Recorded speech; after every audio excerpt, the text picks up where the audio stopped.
আগমন জঙ্গলের পক্ষ থেকে। বিসমিল্লাহির রহমানির রহিম। আসসালামু আলাইকুম প্রিয় নেতৃবৃন্দ, আমি আজকে সশরীরে নিজে আসছি আপনাদের মকতুলা ইউনিয়ন পর্যবেক্ষণ করতে এবং 3 নম্বর ওয়ার্ডে আপনাদের সবাইকে নিয়ে আমি কিছু জায়গা ওয়ার্ক করছি এবং আমি নিজে কিছু জায়গায় নিজে গুপ্তচর লাগিয়েছি, আমি খবর নিয়েছি আপনাদের ওয়ার্কে এবং আমি এটা প্রতিদিন করব।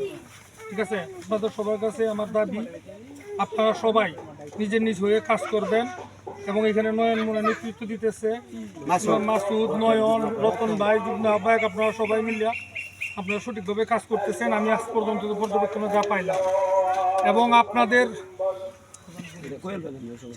রেজাল্ট আমি 12 তারিখে নিব, বাবু সাহেব 12 তারিখে নিব। আমি আশা করি আপনারা সর্বোচ্চ এই মকতলা ইউনিয়নের মধ্যে 3 নম্বর সর্বোচ্চ রেজাল্ট আপনারা দিবেন। আমার বক্তব্য শেষ করছি। আসসালামু আলাইকুম।